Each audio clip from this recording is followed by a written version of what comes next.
House of Earth and Blood by Sarah J. Maas as a 10-minute book. In the vibrant metropolis of Crescent City, Bryce Quinlan, a spirited and independent half-fae, navigates a life of thrilling contrasts.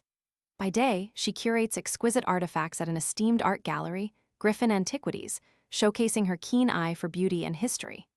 By night, she embraces the city's electric energy, reveling in the company of her devoted best friend, Danica Fender, the fiercely loyal and exceptionally powerful alpha of a formidable werewolf pack. Their existence, brimming with laughter and adventure, shatters irrevocably when Danica and her pack are victims of a brutal and inexplicable massacre. This horrific event leaves Bryce scarred, both physically and emotionally, forever haunted by the memory of her friend's violent end. 2 years after the tragedy, the true perpetrator remains elusive, casting a long shadow over Crescent City. Bryce, grappling with profound grief and an overwhelming sense of guilt, finds herself adrift, her once bright spirit dimmed by the weight of her loss. She is haunted by the night her friends were killed. Bryce's descent into a cycle of self-destructive behaviors, marked by excessive drinking and fleeting, meaningless encounters, deeply concerns her remaining circle of friends, Juniper and Fury, who struggle to reach her through the fortress of pain she has erected around herself. Amidst this backdrop of sorrow and uncertainty, the narrative introduces Hunt Athalar, a fallen angel of immense power and tragic past, known throughout the city as the Umbra Mortis, the shadow of death. Bound by an unbreakable oath to serve the Archangel Micah, a stern and enigmatic figure, Hunt carries the weight of his past sins and yearns for liberation from his servitude. He was offered a bargain, that if he could make up for every life the 18th took that day on Mount Hermon, he'd get his freedom back. Hunt's path becomes intertwined with Bryce's when the Archangel, driven by reasons unknown, compels her to assist in a high-stakes investigation, believing that her intimate connection to the slain pack might unveil crucial clues. Their initial interactions are charged with animosity, marked by Bryce's characteristic defiance and Hunt's unyielding stoicism. Bryce views Hunt as an unwelcome reminder of the injustices that plague their world, while Hunt initially dismisses Bryce as a privileged and reckless party girl. However, as they plunge into the depths of the investigation, they begin to discern a far more sinister plot, one that encompasses ruthless demons, potent magical artifacts, and a far-reaching conspiracy poised to shatter the city's delicate balance and plunge it into chaos. The recent murders bear an uncanny resemblance to the brutal demise of Danica and her pack, igniting suspicions of a connection to the same elusive killer. Forced to confront their prejudices and set aside their profound differences, Bryce and Hunt embark on a perilous journey together, navigating the treacherous labyrinth of the city's underworld, encountering a diverse cast of dangerous creatures and influential figures, each with their own hidden agendas and dark secrets. As Bryce and Hunt spend more time together, they begin to see beneath each other's carefully constructed facades, recognizing the vulnerabilities and strengths that lie hidden beneath the surface. Bryce discovers the hidden depths of Hunt's character, his unexpected kindness, and the profound pain that fuels his actions. Hunt witnesses Bryce's remarkable resilience, her unwavering loyalty to those she holds dear, and her fierce determination to seek justice for her fallen loved ones, even at great personal risk. Their relentless pursuit of the truth leads them to Jezebel Roga, Bryce's enigmatic employer, and a formidable sorceress who presides over the ancient art gallery. Jezebel's gallery conceals a secret library, a repository of forbidden knowledge and arcane artifacts, zealously guarded by the watchful sprite Lahaba and the possessive chimera Syrinx. Jezebel divulges that the murders are inextricably linked to the summoning of a Crystallos, a particularly vicious and difficult-to-kill demon. They learn about Luna's Horn, which has the power to open doorways between worlds, and someone wishes to reopen the Northern Rift. As Bryce and Hunt draw closer to uncovering the truth, they find themselves in escalating danger, pursued by shadowy forces and threatened at every turn. They encounter Viper Queen, a serpentine shifter with ambiguous motives, and Rune Danon, Bryce's estranged brother and a prominent figure within the city's Fae auxiliary, who warns them to abandon their pursuit, fearing for Bryce's safety. They seek guidance from the Oracle, a cryptic seer who delivers enigmatic prophecies about the horn and the ominous forces vying to control its power.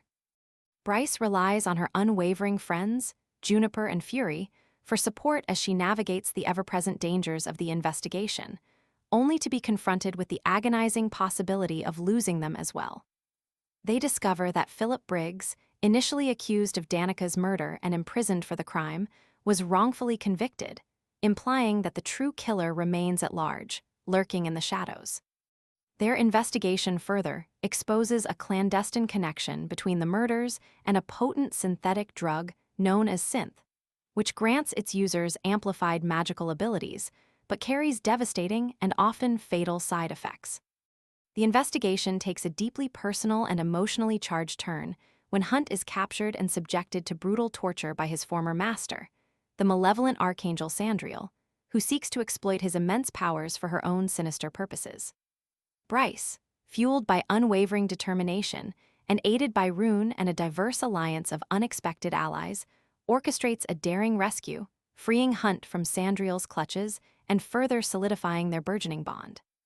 Their relationship deepens, blurring the lines between professional partners and something far more intimate and profound, drawing them into a passionate and forbidden affair that defies their respective burdens and past traumas.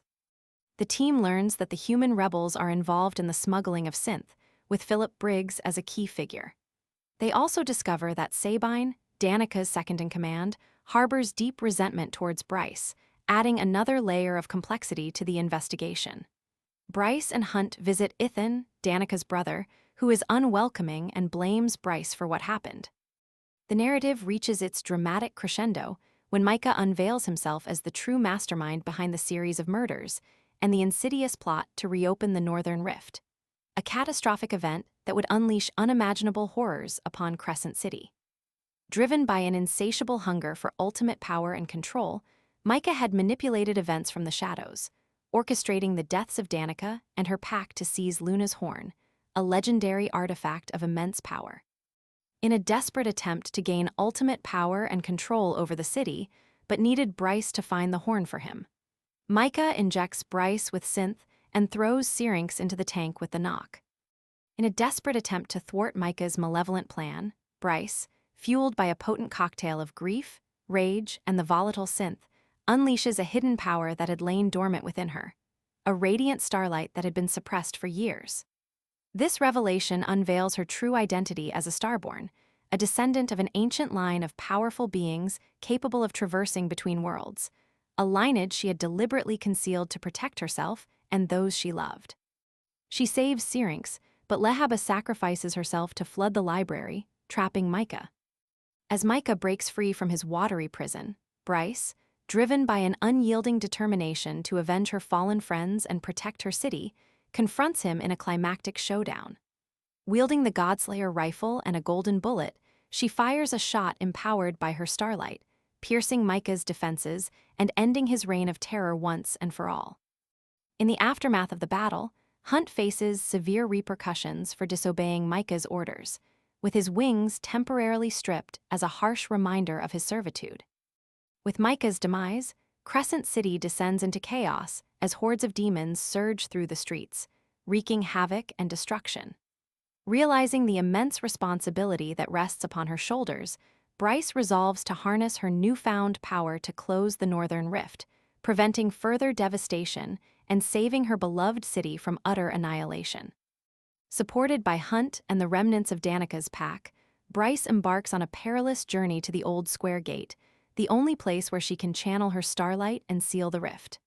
In a heart-wrenching act of self-sacrifice, she unleashes her full power, making the drop and closing the rift, seemingly at the cost of her own life.